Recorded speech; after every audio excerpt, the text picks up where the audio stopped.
Hi, this is Chase Cunningham, owner of Moorhead Motorsports and Team Media All-Stars rider. We're sitting here at Early Wine Racing in Maysville, Kentucky, and what I have behind me is our project Can-Am DS450. When we tested this bike back in October at our shootout, we really liked the bike's suspension. We thought it had a pretty good amount of power, and it just felt really comfortable. The bike was just super comfortable to ride on. And Can-Am is actually, this year, they're offering like over $1 million in contingency for racers. So we knew this bike was gonna get picked up by a lot of racers looking to earn a little bit of extra money and put money back in their pocket from actually racing. So what we wanted to do is take what we thought was a pretty good platform to begin with, and we wanted to improve on a few things that it needed in order to be competitive at the national level. Our original plan for this bike and for this build was for me to be able to race it here at Early Wine Racing during their winter series. I've been pro champion for 2 years in a row coming into this year, and I really liked this Can-Am and I thought that we could win on it. And what we did, we changed some things around on the bike, and we just had got it to where we thought it was really going to be competitive. We changed, the shocks and a few other minor things. And lo and behold, I had an accident in here practicing one day and I broke my collarbone. So I've been out for about 3 months and I didn't really get a chance to race it. But I know this thing can be competitive as we built it. When we tested this bike back in October, we had it bone stock, and then when I rode it in here, what we mainly noticed about the suspension is that in stock form, it's probably the best 450 on the market as far as plushness and the way the suspension works up and down and the way it feels underneath you. The biggest problem we had was the fact that we couldn't get the bike to sit low enough and it wanted to roll in the corners just because of its high center of gravity. So what we've done, we sent the shocks off to Race Tech, and they put their gold valve kit in it, and they put a different shim stack in it. They did it for my weight and basically the kind of riding that I told them we were going to be doing this winter. We've got our 888, as you can see, and we've got plenty of room here. Before, when it was stock, I had to run them all the way up into here to get it lower. But with this new spring rate that they've got, we've got plenty of adjustment either way on our preload. And we've still got plenty of adjustment up here on our compression. And our back Race Tech shock has been changed from a single rate to a dual rate. It's got, once again, it's got their shim kit in it, and it's also got their valving, their gold valve kit. They completely changed the back shock. And I also had them, whenever I talked to them, I had them put a shorter bumper on this back shock. And what that does is it lets us use more of the shock shaft. With a taller bumper, a lot of times if you try to run your suspension a little bit softer, which is what we're doing to get it lower, if you run a taller bumper, then your shock, you don't have enough room between your body and your bumper and it'll start to pack on you. But with this shorter Race Tech bumper, we've got tons of room before our bumper starts packing up on the bottom of our shock body. These days, your modern 450s, they've all got rebuildable shocks. A lot of guys don't realize how good these shocks can be. Most of them they'll take them off, they'll throw them in the garage, they'll put them on a shelf, they'll collect dust. But guys, don't do that. Race Tech has got this kit and it's amazing. To me, I didn't realize that these were shocks that just anybody could get off the shelf. I thought when I got these shocks and I put them on the bike, got it set up and I started riding it, I thought these were like maybe one-off shocks, that they had built me a shock that, was just special and you couldn't get it unless you were, with ATVOnDemand.com. But they really do. They work that well. I don't know really how much more you could expect out of a full aftermarket shock than what these revalves are delivering for us on the track. The thing that it was a must for me when we were doing this bike build was a precision stabilizer. If you've not run a precision stabilizer, get one. They are that important. I like to say it is the single most important mod you can make to your bike. They make that big a difference. It's stabilizer, then shocks, in my opinion. I love these stabilizers. This one is actually their Pro model, which is supposed to dissipate heat a little bit better than their regular model. I've not had any problem with either the regular model Precision or the Pro model Precision having any kind of heat issues. But as you can see, the Precision stabilizer, it's got adjustments to where you can make it harder in the middle and on the sides. Right here is the sides. You can make it softer or harder just by turning this little knob. And up here is your one for the middle. And you can adjust it accordingly. If you want it to be stiffer down the straightaway, you can make it stiffer. If you want it to be softer when you're turning, you can make it softer.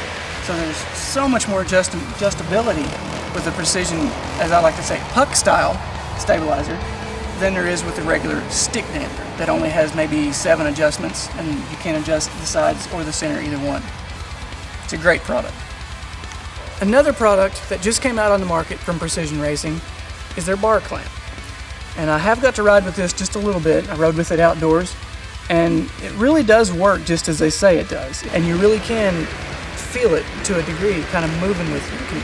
You feel the pegs of the bike move up and down, more so than you feel the handlebars in your hands. The good thing about the Precision clamp is that you don't notice it until you ride a bike that doesn't have it. If you've rode with it and then you get on a bike that doesn't have it, that's when you really notice it. You can tell a big difference then. At our shootout back in October, on our Can-Am, a lot of the people that have tested the Can-Am and do 450 tests with these bikes, they test them bone stock and they don't put pipes on them. When our shootout, we decided we were going to put pipes on all the bikes. So, most people rag on the Can-Am pretty bad because it doesn't have any bottom end and the motor feels weak.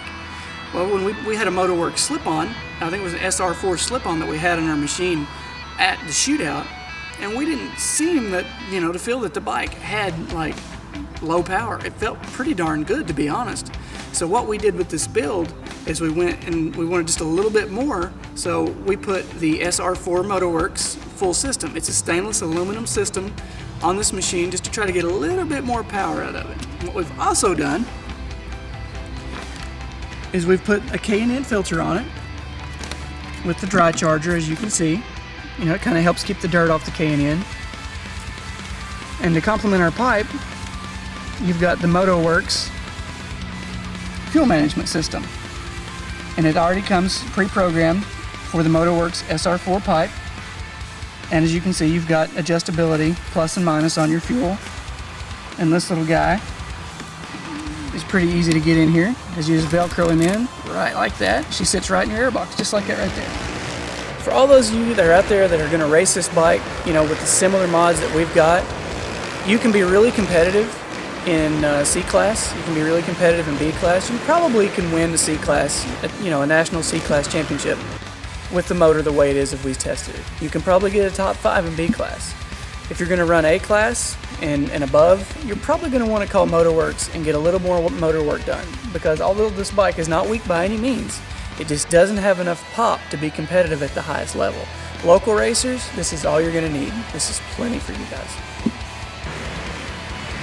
The way this bike feels, the way the motor feels when you're riding it, you've kind of got to clutch it a little more than you would, say, a built motor, but it runs really well. It's a top-end motor. Don't get, we said it had some decent bottom end. It does have some bottom end.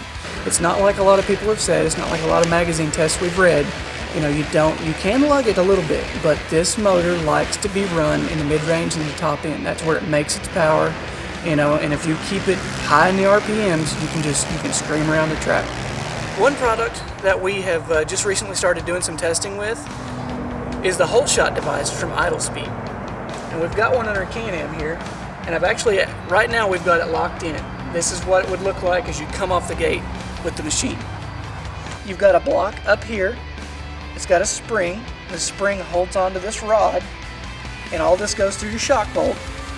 And this rod comes down, and right here, you've got this block here that mounts to your upper A-arm, and you can see how this rod connects right here. So you latch this in, and that locks your front end down.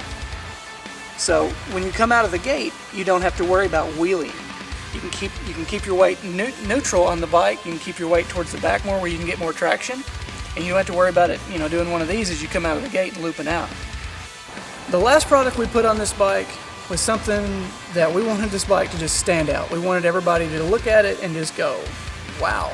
Or they wanted to look at it and go, ew, one of the two. Either way, we called up Clutch Industries and we told them we wanted something that just stood out in the crowd and was wild and crazy. And he made a graphics kit for us that I absolutely love. This is a custom graphics kit. It's a one-off. You can actually call Clutch Industries up and he will print the same graphics kit off for you, either for your Can-Am, your Suzuki, your Yamaha, whatever you have. He'll make you one that looks identical to this.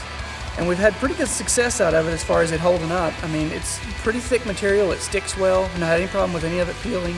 It went on pretty simple, and it seems to be a really quality product. What we've done with this project bike is we've got a really competitive race machine that we've not had to put a whole lot of products on. We just added a few items here and there, and we got a bike that's really competitive. But when you buy this bike stock, you get long travel A-arms, you get 50-inch width, you get long travel shocks, you get probably the best shocks on the 450 market right now, bone stock.